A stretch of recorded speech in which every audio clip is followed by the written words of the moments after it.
Hello students, जैसा कि मैंने आपको लास्ट वीडियो में बताया था कि प्रोबेबिलिटी के 5 मोस्ट इंपोर्टेंट क्वेश्चंस हम लास्ट वीडियो में करे थे। इस वीडियो में हम आगे के 5 क्वेश्चन और इंपोर्टेंट क्वेश्चंस करेंगे और ये 10 क्वेश्चन आप लोग के लिए सफिशिएंट होंगे प्रोबेबिलिटी की प्रैक्टिस करने के लिए। वैसे तो एनसीईआरटी आपको पूरी ही करनी है, पर ये 5 मैंने कुछ खास इंपोर्टेंट क्वेश्चन सिलेक्ट किए हुए हैं, तो इनकी प्रैक्टिस आप जरूर कर लेना और बाकी के क्वेश्चन तो खैर करने ही करने हैं। एनसीईआरटी में से तो कुछ भी मिस करना ही नहीं है, एनसीईआरटी तो पूरा पूरा करना ही है, पर ये वो क्वेश्चंस हैं जो एग्जाम में ज्यादातर पूछे जाते हैं, ज्यादातर आते हैं। तो चलिए देखो, जैसे पहला ही क्वेश्चन हम लोग लेते हैं। In a class of 60 students 30 opted for NCC, 32 opted for NSS. इस तरह से एनसीसी एनएसएस की कुछ बात चल रही है, तो सिंबल ले लेते हैं पहले। एनसीसी को हम जैसे ए से दिखा देते हैं और एनएसएस के लिए हम सिंबल यूज कर ले रहे हैं बी। टोटल 60 स्टूडेंट्स की क्लास है जिसमें एनसीसी लेने वाले स्टूडेंट 30 हैं, तो इसका मतलब एनसीसी की जो प्रोबेबिलिटी हो जाएगी, किसी स्टूडेंट को एनसीसी ऑप्ट करने की जो प्रोबेबिलिटी हो जाएगी वो हो जाएगी 30/60। इसी तरीके से एनएसएस के लिए जो प्रोबेबिलिटी हो जाएगी वो हो जाएगी 32/60। 24 opted for both NCC and NSS. Both का मतलब होता है इंटरसेक्शन। इसमें आ रहे हैं 24, तो 24/60। अब आता है question, if one of these student is selected at random find the probability that. यहां पे थर्ड पार्ट यहां पर नहीं होगा, थर्ड पार्ट आगे होगा। The student opted for NCC और एनएसएस। तो फर्स्ट पार्ट में हमसे पूछा है एनसीसी और एनएसएस, तो और के लिए यूनियन होता है, तो ए यूनियन बी हमें फाइंड आउट करना है। तो बहुत आसान क्वेश्चन है, इसका फॉर्मूला डायरेक्ट होता ही है हमारे पास, probability of A intersection B plus probability of A union B equal to probability of A plus probability of B. A intersection B की प्रोबेबिलिटी हमारे पास है 24/60। ए यूनियन बी की प्रोबेबिलिटी हमें फाइंड आउट करनी है। ए की प्रोबेबिलिटी है 30/60 और बी की प्रोबेबिलिटी है 32/60। तो सारी वैल्यूज हमारे पास थी, हमने इसमें पुट कर ली। अब यहां से probability of A union B अगर हमें निकालना है तो 30/60 प्लस 32/60 और माइनस 24/60। सबके अपॉन में 60 है, तो 60 एलसीएम हो जाएगा, तो बचेगा 30 प्लस 32 माइनस 24। तो ये कैलकुलेशन वाला पार्ट आप लोग कर सकते हैं, दोनों को ऐड करना और फिर इसमें से 24 को सब्ट्रैक्ट कर देना। तो फर्स्ट पार्ट का आपको आंसर मिल जाएगा एनसीसी और एनएसएस। सेकेंड पार्ट में हमसे पूछा है the student has opted neither NCC nor NSS. Neither nor, तो नाइदर नॉर के लिए फॉर्मूला होता है, मतलब सिंबल होता है A dash intersection B dash. ये सारे फॉर्मूले जो हैं इसकी एक मैंने अलग वीडियो बना रखी है, तो आप उस वीडियो को जरूर चेक कर लेना, वहां से आपको सारे फॉर्मूले का पैटर्न पता चल जाएगा, कब कैसा सिंबल यूज करते हैं ये भी आपको पता चल जाएगा। तो नाइदर नॉर के लिए होता है A dash intersection B dash. इसका फॉर्मूला होता है probability of A union B. तो ए यूनियन बी की जो वैल्यू होगी वो आपको यहां पर मिलेगी, अभी आएगी 62 और 62 में से अगर 34 माइनस किया तो 62 और इसमें से माइनस करेंगे 24, तो 38 अपन में 60 यहां से आ रहा होगा, तो 38/60 हम यहां पे यूज कर लेंगे। और इस तरीके से हमें नाइदर एनसीसी नॉर एनएसएस की वैल्यू मिल जाएगी। थर्ड पार्ट में है कि the student has opted NSS but not NCC. NSS but not NCC, तो एनएसएस है B, B but not A. NSS but not NCC का मतलब क्या हो गया, बी बट नॉट ए, तो बी इंटरसेक्शन ए डैश। इसका फॉर्मूला होता है probability of B minus probability of A intersection B. तो बी की प्रोबेबिलिटी भी हमारे पास है 32/60 और ए इंटरसेक्शन बी की भी प्रोबेबिलिटी हमारे पास है 24/60। बस इसकी कैलकुलेशन कर लेंगे तो हमें इस बात का पता चल जाएगा कि NSS but not NCC. Next question पे आते हैं इसके बाद।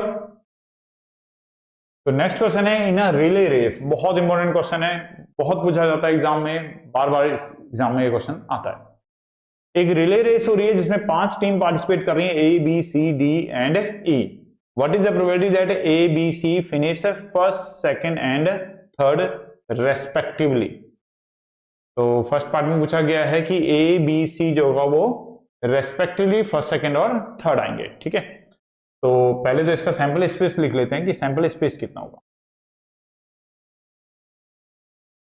सैंपल स्पेस मतलब 5 टीम अगर पार्टिसिपेट कर रही हैं, और अगर हम फर्स्ट सेकंड थर्ड की बात कर रहे हैं तो 5 टीम में से कोई भी टीम फर्स्ट सेकंड थर्ड हो सकती है, तो 5p3 5 फैक्टोरियल अपॉन में 5 माइनस 3 का फैक्टोरियल, तो ये हो जाएगा 5 फैक्टोरियल अपॉन 2 फैक्टोरियल। कैलकुलेशन करने पे 5 into 4 into 3 into 2 factorial upon में 2 फैक्टोरियल, ये कैंसिल हो जाएगा, तो 5 4 जा 20 3 जा 60। तो 60 तरीकों से टीम्स जो है वो फर्स्ट सेकंड या थर्ड कोई भी नंबर पे आ सकती है। अब जो फर्स्ट पार्ट पूछा गया है वो फर्स्ट पार्ट पूछा गया है कि जो फर्स्ट सेकंड और थर्ड होगा वो ए बी सी होगा, और एक वर्ड डाल दिया है यहां पर रेस्पेक्टिवली। तो रेस्पेक्टिवली का मतलब यह है कि फर्स्ट जो आएगा वो केवल ए टीम आएगी, सेकंड जो है वो बी को ही आना है, और थर्ड जो है वो सी को ही आना है। तो इस केस में जो रिक्वायर्ड स्पेस हमारे पास आएगा, तो फर्स्ट आने के लिए एक ही टीम है ए, उसी को फर्स्ट लाना है, तो 1p1, सेकंड के लिए भी 1p1, थर्ड के लिए भी 1p1, क्योंकि एक ही टीम है उसी टीम को फर्स्ट लाना है। ए को ही फर्स्ट करना है, बी को ही सेकंड करना है, सी को ही थर्ड करना है। तो 1p1 को सॉल्व करने पे 1 ही आ जाएगा, ये भी 1 आ जाएगा, ये भी 1 आ जाएगा, फॉर्मूला परम्यूटेशन के लिए होता है तो 1। तो इस तरीके से प्रोबेबिलिटी जो हो जाएगी फर्स्ट पार्ट के लिए जब हमें रेस्पेक्टिवली बोला गया है वो हो जाएगी 1/60। सेकेंड पार्ट की अगर हम बात करें तो सेकेंड पार्ट में भी ऐसा ही है कि what is the probability that A B and C are first 3 to finish in any order. अब यहां पर रेस्पेक्टिवली नहीं है, रेस्पेक्टिवली वर्ड यहां पर नहीं है, तो इसका मतलब ए बी या सी में से कोई भी एक फर्स्ट आएगा, कोई एक सेकंड आएगा और कोई एक थर्ड आ जाएगा। तो यहां पे जो रिक्वायर्ड स्पेस आएगा वो कितना आएगा, 3 टीम है और उन्हीं 3 टीम को हमें फर्स्ट सेकंड थर्ड लाना है, तो हो जाएगा 3 टीम टोटल है हमारे पास और 3 ही पोजीशन पे हमें उन्हें फिट करना है फर्स्ट सेकंड थर्ड पोजीशन पे, तो 3p3, तो 3 फैक्टोरियल हो जाएगा और 3 में से 3 माइनस करेंगे तो 0 फैक्टोरियल, तो ये हो जाएगा 3 इंटू 2 इंटू 1, और 0 का फैक्टोरियल 1 होता है तो इसका आंसर हो जाएगा 6। इस तरीके से सेकंड पार्ट के लिए जो प्रोबेबिलिटी बनेगी वो बन जाएगी रिक्वायर्ड स्पेस 6 और टोटल जो है वो 60। तो पहले हमारे पास 5 टीम थी, उन टीम को में से पहले हमने सैंपल स्पेस लिखा, तो 5 टीम में से कोई भी तीन टीम अगर फर्स्ट सेकंड थर्ड आती है तो उसका आउटकम आने का तरीका कितना हो गया, 5p3। फर्स्ट पार्ट में बोला था उसने कि first second third respectively A B C ही होने चाहिए, तो रेस्पेक्टिवली है तो फर्स्ट आने का एक ही तरीका, सेकंड का भी एक ही है और थर्ड का भी एक ही है, तो 1p1 1p1 और 1p1। लेकिन सेकंड पार्ट में उसने बोला था कि ए बी सी में से भी तीनों में से कोई भी एक फर्स्ट, कोई भी एक सेकंड और कोई भी एक थर्ड, तो 3 हमारे पास टीम है और 3 पोजीशन पे हमें लाना है, तो 3p3 उनका बन जाएगा और सॉल्व करने पर उसकी वैल्यू 6 आ जाएगी, प्रोबेबिलिटी के लिए हो जाएगा 6/60। नेक्स्ट क्वेश्चन पे आते हैं। इसके बाद A 4-digit number greater than 5000 are randomly formed from the digits 0, 1, 3, 5, 7। हमारे पास डिजिट्स हैं 0, 1, 3, 5, 7 और इससे हमें क्या बनाना है, 4 डिजिट के नंबर बनाने हैं जो कि 5000 से क्या होंगे, बड़े होंगे। तो अगर हम इसमें सैंपल स्पेस लिखें, पहले तो सैंपल स्पेस ही कर लेते हैं, आगे का क्वेश्चन रिक्वायर्ड स्पेस बताएगा हमें। जो आगे का क्वेश्चन है उससे हमें रिक्वायर्ड स्पेस का पता चलेगा, पहले हम इसका सैंपल स्पेस कर लेते हैं कि इन नंबर्स का यूज करके हम 5000 से बड़े कितने नंबर बना सकते हैं। तो देखिए हमारे पास जो नंबर है वो है 5000 और नंबर जो हमें यूज करने हैं वो 0, 1, 3, 5 और 7 यूज करने हैं, लेकिन साथ में ये भी बोला गया है कि 4 डिजिट का ही नंबर हमें बनाना है। जो नंबर हमें बनाना है वो 4 डिजिट का ही बनाना है। अगर 4 डिजिट का ही नंबर बनाना है तो फर्स्ट नंबर पे, फर्स्ट पोजीशन पे नंबर अरेंज करने के जो हमारे पास तरीके हो सकते हैं वो 2 ही तरीके हो सकते हैं, या तो 5 या 7। क्योंकि अगर हम यहां पर 1 भरते हैं या 3 लेते हैं या 0 लेते हैं तो 0 से तो खैर 4 डिजिट ही नहीं रहेगा, 1 अगर ले लिया तो वो 1000 समथिंग बनेगा, तो वो 5000 से बड़ा तो हो ही नहीं पाएगा। तो यहां पर या तो 5 आना चाहिए या 7 आना चाहिए, तब ये नंबर 5000 से बड़ा हो पाएगा। तो इसका मतलब फर्स्ट प्लेस को फिल करने के जो हमारे पास तरीके हुए वो कितने हो गए, 2 हो गए। हम डायरेक्ट भी लिख सकते हैं, कितने कितने तरीकों से हम लिख सकते हैं, तो परम्यूटेशन के फॉर्मूले से नहीं करवा रहा मैं इसको, डायरेक्ट इसके कितने नंबर ऑफ वेज के तरीके से कराना। तो फर्स्ट प्लेस को फिल करने के तरीके हमारे पास दो हैं। अब फर्स्ट प्लेस पे अगर हम कोई नंबर कर देते हैं, अच्छा एक बात और भी थी इसमें क्वेश्चन के अंदर, एक चीज और भी थी आगे। फर्स्ट पार्ट ये था कि डिजिट्स आर रिपीटेड, कि हम डिजिट्स को रिपीट कर सकते हैं, और सेकंड पार्ट ये था कि digits repetition of digit is not allowed. तो चलिए हम फर्स्ट पार्ट के अकॉर्डिंग कर रहे हैं कि when digits can be repeated. हम बात कर रहे हैं किसके हिसाब से, कि if digits can be repeated, जहां पर हम डिजिट को क्या कर सकते हैं, रिपीट कर सकते हैं। तो फर्स्ट पार्ट कर रहे हैं हम लोग भी कि डिजिट को हम रिपीट कर सकते हैं। तो फर्स्ट प्लेस को फिल करने के तरीके दो हुए, या तो 5 आएगा या 7 आएगा। अब रिपीट हम कर सकते हैं, तो यहां पे हम कोई भी नंबर ले सकते हैं, कोई भी नंबर। जैसे अगर हमने 5 भी यहां पे पहले ले लिया होगा तो हम दोबारा भी 5 ले सकते हैं, क्योंकि डिजिट रिपीट कर सकते हैं। तो सेकंड प्लेस के लिए हमारे पास पूरे 5 ऑप्शन है, हम कोई भी एक नंबर यहाँ पे ले सकते हैं। तो सेकंड को भरने के तरीके 5, फिर हम रिपीट कर सकते हैं तो फिर से 5, फिर हम रिपीट कर सकते हैं तो फिर से हमारे पास यहाँ पे भरने के तरीके कितने होंगे, 5 होंगे। तो फर्स्ट प्लेस को भरने के तरीके दो हैं, या तो 5 आएगा या 7 आएगा। इसके तरीके 5, इसके भी 5 और इसके भी 5। और यहां पर एक थोड़ा सा ट्विस्ट है, क्वेश्चन की लैंग्वेज थी ग्रेटर देन 5000। अगर हम लेते हैं कि जैसे हमने यहाँ पे 5 ले लिया, यहां हम कोई भी नंबर ले सकते हैं, तो हमने 0 ले लिया, फिर हमने 0 ले लिया, फिर हमने 0 ले लिया, तो एक नंबर, इन सारे नंबर्स में जितने भी नंबर हैं ये है 250 टोटल। तो 250 नंबर्स में एक नंबर 5000 भी हो सकता है, लेकिन 5000 हमें लेना नहीं है, हमें ग्रेटर देन 5000 लेना है। तो वो 5000 हमें यहां से हटाना पड़ेगा, मतलब एक नंबर हमें यहां से कम करना पड़ेगा। तो माइनस करने पर ये आ जाएगा 249। इस बात पे गौर करना, क्वेश्चन की लैंग्वेज थी कि 5000 से बड़े नंबर चाहिए। अभी क्या होगा, अगर हमने यहाँ 5 लिया, यहां हम कोई भी नंबर ले सकते हैं, तो 0 ले लिया, फिर 0 ले लिया, फिर 0 ले लिया, तो एक नंबर क्या बन गया 5000। लेकिन 5000 से बड़े नंबर चाहिए, तो एक हमने यहाँ पे क्या करना पड़ेगा, माइनस करना पड़ेगा। अब आती है बात रिक्वायर्ड स्पेस की। अब हम आगे क्वेश्चन पढ़ेंगे कि क्या क्वेश्चन था। What is the probability, required space था, what is the probability of forming a number divisible by 5। 5000 से बड़ा, एंड रिक्वायर्ड स्पेस क्या है कि वो नंबर होना चाहिए डिविजिबल बाय 5। अब देखिए, अगर 5000 से बड़ा चाहिए तो फर्स्ट प्लेस के तरीके तो हमारे पास दो हैं। रिक्वायर्ड स्पेस में है कि वो डिविजिबल बाय 5 होना चाहिए। अगर 5 से डिविजिबल होना चाहिए तो इसका मतलब लास्ट वाली प्लेस पे या तो 0 आएगा या फिर 5 आएगा। तो लास्ट वाली प्लेस को भी भरने के तरीके हमारे पास दो हुए, या तो यहाँ पे 0 आएगा या फिर यहाँ पर 5 आएगा। रिपीट हम कर सकते हैं, तो बीच में तो हम कोई भी नंबर ले सकते हैं 5, फिर हम कोई भी नंबर ले सकते हैं तो 5। तो ये कितना आ गया 100। और फिर यहाँ पे भी वही ट्विस्ट आएगा दोबारा से, भाई हम यहाँ पे 5 रखेंगे, रख सकते हैं 5 या 7 में से। जैसे हमने 5 लिया, लास्ट में 0 या 5 में से कोई एक लेना है, तो जैसे हमने 0 लिया, बीच में हम कुछ भी ले सकते हैं, तो 0 भी ले सकते हैं। एक 5000 यहां पर भी इंक्लूड हो रहा है, तो 5000 अगर इन 100 नंबर में एक 5000 भी इंक्लूड हो रहा है, तो उस 5000 को हमें यहां से हटाना पड़ेगा। तो माइनस क्या कर देंगे 1, और 100 में से अगर 1 माइनस कर दिया तो कितना जाएगा 99। तो इस तरीके से प्रोबेबिलिटी जो आएगी फर्स्ट पार्ट की वो हो जाएगी, रिक्वायर्ड स्पेस है 99 और टोटल आउटकम जो सैंपल स्पेस था वो था 249। ये इसकी प्रोबेबिलिटी हो जाएगी when digits are repeated. Second part करते हैं। सेकेंड पार्ट में है कि when digits can not be repeated,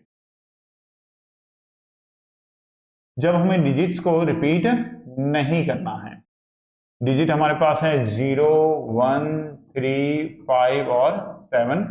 अब हमें 4 डिजिट का नंबर बनाना है, 5000 से बड़ा बनाना है, लेकिन डिजिट्स को रिपीट नहीं करना है। तो चलिए फिर से दोबारा सैंपल स्पेस लिखते हैं इसका। तो जो सैंपल स्पेस आएगा वो आएगा, फर्स्ट प्लेस पे हमें 5000 से बड़ा नंबर चाहिए, तो दो तरीके ही हुए, या तो 5 आएगा या 7 आएगा। लेकिन अब हमें डिजिट रिपीट नहीं करनी है।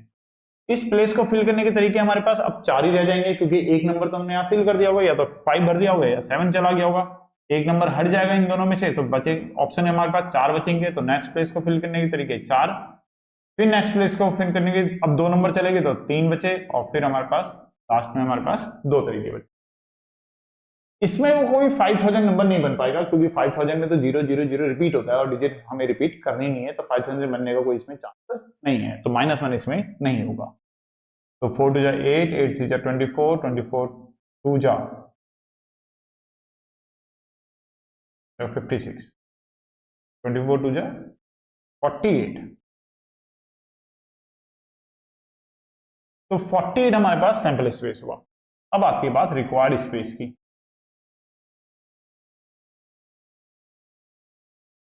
अब रिक्वायर्ड स्पेस में नंबर 5000 से बड़ा भी होना चाहिए और डिविजिबल बाय 5 भी होना चाहिए। तो यहां पे देखो क्या होगा, अगर आपको 5000 से बड़ा नंबर चाहिए तो आप या तो यहां पे 5 भरोगे या 7 भरोगे, और अगर डिविजिबल बाय 5 चाहिए तो या तो यहां पे 0 आएगा या फिर 5 आएगा। लेकिन अब यहां पे दो बातें आती हैं। अगर आपने फर्स्ट प्लेस पे लिया 5, तो फिर यहां पे एक ही ऑप्शन बचा, आपको क्या रखना पड़ेगा, 0 डिविजिबल बाय 5 के लिए। और अगर आपने फर्स्ट प्लेस पे लिया 7, तो फिर लास्ट वाली प्लेस को भरने के तरीके दो बनेंगे, या तो 0 आएगा या फिर 5 आएगा। तो यहां पर दो केस बनेंगे। Case 1, if number start with 5, अगर 5 से नंबर को हमें स्टार्ट करवाना है, तो चलिए पहले इसके तरीके लिखते हैं। अगर 5 से स्टार्ट करवाना है तो फर्स्ट प्लेस को भरने का तरीका तो एक ही हुआ, जो फर्स्ट प्लेस है उसको भरने का तरीका एक ही हुआ, क्योंकि वहां में 5 भरना है। लास्ट वाले प्लेस को भी भरने का तरीका एक ही हुआ, क्योंकि अब वहां पे केवल 0 आएगा। अगर फर्स्ट प्लेस पे 5 आ गया है और डिविजिबल बाय 5 आपको चाहिए, तो लास्ट में आपको 0 ही भरना पड़ेगा। दो नंबर आप ले चुके हो 5 में से, तो बीच में इस जगह पे भरने के तरीके हमारे पास 3 रह जाएंगे, अब क्योंकि 2 नंबर जा चुके हैं। अब 3 नंबर जा चुके हैं, तो अब यहां पे भरने के तरीके 2 रह जाएंगे, तो टोटल इसका कितना होगा, 6। तो रिक्वायर्ड स्पेस केस 1 के लिए जो आ गया वो कितना आ गया, 6। केस 2 करते हैं। इफ नंबर स्टार्ट विद 7, अगर वो नंबर 5 डिजिट का नंबर है, 4 डिजिट का नंबर है और 7 से स्टार्ट हो रहा है, तो फिर से वही बात, फर्स्ट प्लेस को फिल करने के तरीके तो एक ही रहेगा, क्योंकि वहां पे 7 आना है। लास्ट वाले प्लेस को अब दो ऑप्शन है हमारे पास, या तो हम वहां 0 भर सकते हैं या हम 5 भर सकते हैं, क्योंकि हमें डिविजिबल बाय 5 चाहिए। दो नंबर हम भर चुके हैं, टोटल 5 थे, तो बीच में यहाँ पे हमारे पास 3 बचेंगे। फिर अब 3 नंबर जा चुके हैं, तो अब यहाँ पे 2 तरीके बचेंगे भरने के, तो 3 2 जा 6 2 जा 12। तो 12 तरीकों से हम ऐसे नंबर्स बना सकते हैं जो कि 5000 से बड़े भी होंगे, डिविजिबल बाय 5 भी होंगे और 7 से स्टार्ट हो रहे होंगे। तो टोटल रिक्वायर्ड स्पेस जो बना, टोटल रिक्वायर्ड स्पेस जो हमारे पास आया वो आ गया 6 + 12, तो ये आ जाएगा 18। और अब प्रोबेबिलिटी अगर आपको लिखनी है, तो प्रोबेबिलिटी के लिए आ जाएगा, रिक्वायर्ड स्पेस है हमारे पास 18 और हमने सैंपल स्पेस पहले निकाल लिया था, सैंपल स्पेस था हमारे पास 48, इसे कैंसिल कर लेंगे तो हमें इसकी प्रोबेबिलिटी का पता चल जाएगा। तो ये भी इंपॉर्टेंट क्वेश्चन है, एनसीईआरटी के अंदर ये मिसलेनियस में गिवन है क्वेश्चन, ये भी मिसलेनियस क्वेश्चन है। नेक्स्ट वाला, out of 100 students 2 sections of 40 and 60 are form. एक क्लास में टोटल जैसे 100 बच्चे हैं और उसके हमने 2 सेक्शन बनाने हैं, एक सेक्शन में हमें 40 बच्चे रखने हैं और एक सेक्शन में हमें 60 बच्चे रखने हैं। If you and your friend are among 100 students, what is the probability that you both enter the same section? तो इसमें भी पहले तो हम सैंपल स्पेस लिख लेते हैं कि इसका सैंपल स्पेस कितना होगा। टोटल 100 स्टूडेंट्स हैं, उसमें से 2 स्टूडेंट्स की बात चल रही है, तो 100 स्टूडेंट में से 2 स्टूडेंट को सिलेक्ट करने के तरीके हुए 100C2। इसको सॉल्व करेंगे तो 100 का फैक्टोरियल अपॉन में 2 का फैक्टोरियल और 100 - 2 का फैक्टोरियल, ये हो जाएगा 100 फैक्टोरियल अपॉन में 2 फैक्टोरियल। 100 में से 2 माइनस करेंगे तो 98 फैक्टोरियल, ये हो जाएगा 100 × 99 × 98, यहीं पे रोक देंगे, 98 फैक्टोरियल हो जाएगा। 2 × 1 × 98 फैक्टोरियल, इससे ही कैंसिल हो जाएगा, और 2 से अगर 50 आएगा तो 0, 5 9 जा 45, 5 9 जा 45 और 4 49, तो 4950 इसका सैंपल स्पेस हो गया। अब फर्स्ट पार्ट में रिक्वायर्ड स्पेस निकालते हैं।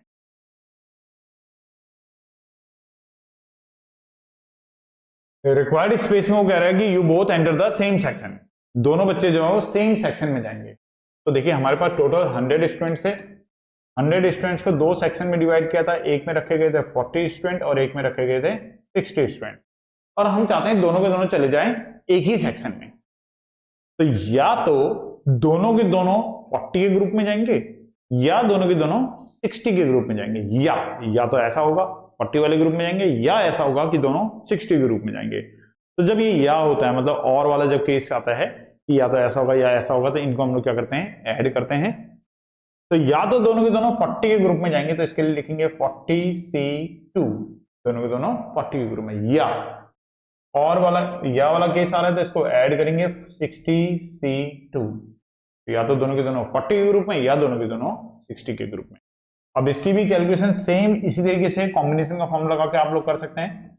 तो 40 फैक्टोरियल अपॉन में 2 फैक्टोरियल और 40 माइनस 2 फैक्टोरियल, ऐसे ही 60 फैक्टोरियल अपॉन में 2 फैक्टोरियल और 60 माइनस 2 फैक्टोरियल। तो ये कैलकुलेशन आप लोग पूरी कर लेना। 40 फैक्टोरियल अपॉन में 2 फैक्टोरियल इंटू 38 फैक्टोरियल और 60 फैक्टोरियल अपॉन में 2 फैक्टोरियल इंटू 58 फैक्टोरियल। तो ये आसान कैलकुलेशन है, सेम इसी तरीके से होगी। मैंने इसीलिए एक कैलकुलेशन आपको पूरी करके दिखाई भी है, इसी पैटर्न में आप ये वाली कैलकुलेशन भी कर लेना। तो यहां से आपको रिक्वायर्ड स्पेस मिल जाएगा। और फिर आपको चाहिए प्रोबेबिलिटी, तो प्रोबेबिलिटी के लिए रिक्वायर्ड स्पेस जो भी आएगा ऊपर आ जाएगा, और सैंपल स्पेस हमारे पास है 4950, तो अपॉन में 4950 आ जाएगी। रिक्वायर्ड स्पेस की वैल्यू आप लोग यहां पर पुट कर देना। इसी तरीके से फिर सेकंड पार्ट में आते हैं, और सेकंड पार्ट में कह रहा है कि you both enter the different section, different section में करवाना है। डिफरेंट सेक्शन का मतलब हुआ कि दो सेक्शन है, एक में 40 स्टूडेंट है और एक में 60 स्टूडेंट्स हैं, और हम चाहते हैं कि दोनों बच्चे डिफरेंट डिफरेंट सेक्शन में जाएं। तो इसका मतलब एक बच्चा जाएगा 40 वाले ग्रुप में एंड एक जाएगा 60 वाले ग्रुप में। डिफरेंट सेक्शन में ऐसी तो हो पाएगा कि दो स्टूडेंट है, तो एक जाएगा 40 वाले ग्रुप में एंड एक जाएगा 60 वाले ग्रुप में, एंड तो यहां एंड वाला केस आ रहा है। तो एंड वाले केस में यहां पर हम लोग इसे क्या करेंगे, मल्टीप्लाई करेंगे। अगर हमें इसमें सेकंड पार्ट के लिए रिक्वायर्ड स्पेस चाहिए, तो एक तो जाएगा 40 के ग्रुप में, तो 40C1 एंड के लिए क्या करेंगे, मल्टीप्लाई, एक जाएगा 60 के ग्रुप में, 60C1। फिर वही कॉम्बिनेशन का फॉर्मूला 40 का फैक्टोरियल। वैसे 40C1 में आपको फॉर्मूले से करने की जरूरत नहीं है, इसका डायरेक्ट आंसर 40 आ जाएगा। NC1 की जो वैल्यू होती है वो N के ही इक्वल होती है, तो 40C1 को आप डायरेक्ट 40 और 60C1 को डायरेक्ट 60 लिख करके इसे मल्टीप्लाई कर लेना। और अब आपको इसकी प्रोबेबिलिटी लिखनी होगी। तो प्रोबेबिलिटी के लिए जो रिक्वायर्ड स्पेस आएगा यहां पर वो ऊपर आ जाएगा, और सैंपल स्पेस तो हमने निकाल ही रखा है 4950, सैंपल स्पेस यहां पर सॉल्व करके आ जाएगा। चलिए नेक्स्ट क्वेश्चन पे आते हैं। इसके बाद in a certain lottery ticket, एक कोई लॉटरी टिकट है, 10,000 tickets are sold and 10 equal prizes are awarded. Total 10,000 ticket थे और उसमें से 10 टिकट्स पे क्या था, प्राइस था। What is the probability of not getting a prize, हमें प्राइस नहीं आने की प्रोबेबिलिटी निकालनी है। इफ यू बाय, तो तीन पार्ट है, 1 टिकट, 2 टिकट और 10 टिकट। तो सबका सैंपल स्पेस अलग अलग रहेगा, 1 के लिए अलग रहेगा, 2 के लिए अलग रहेगा, 10 के लिए अलग रहेगा। तो इस क्वेश्चन में पहले सैंपल स्पेस नहीं लिख रहा हूं, उसी पार्ट के साथ कर लेते हैं। क्वेश्चन इजी है तो ये डायरेक्ट भी हो जाएगा। पहले तो क्वेश्चन समझते हैं है क्या। टोटल टिकट्स जो हमारे पास हैं वो हैं 10,000, और उसमें से जो प्राइस वाले टिकट है, प्राइस टिकट जिनमें प्राइस है, ऐसे टिकट जो है वो 10 है, और नो नॉट प्राइस टिकट जिनके ऊपर प्राइस नहीं है, अगर हम उनकी बात करें तो जिन पे प्राइस नहीं है ऐसे टिकट हो जाएंगे। टूरे 10,000 में से हम 10 को माइनस कर देंगे तो 9,990 टिकट ऐसे हैं जिन पे प्राइस नहीं है। और अगर कोई एक ही टिकट खरीद रहा है, ये पाठ कर रहे हैं हम लोग, अगर 1 टिकट के लिए बात चल रही है, और बात ये चल रही है प्रोबेबिलिटी इस चीज की निकालनी है, probability of not getting prize, prize नहीं जीतेगा। तो सिंगल टिकट के लिए हम कॉम्बिनेशन का यूज नहीं करेंगे। जब हम एक से ज्यादा टिकट कहीं से ड्रॉ कर रहे हैं या मोर देन वन सिलेक्शन जब करते हैं तो वहां पर हम लोग कॉम्बिनेशन लगा देते हैं। तो ये तो हमारा डायरेक्ट हो जाएगा। टोटल टिकट हमारे पास सैंपल स्पेस हो गया 10,000, और अगर प्राइज नहीं जीतना है तो हमें वो प्राइज रिक्वायर्ड स्पेस हमारा वो होगा, वो टिकट्स होंगे जिनमें प्राइज नहीं है। तो कितने टिकट पे प्राइस नहीं है?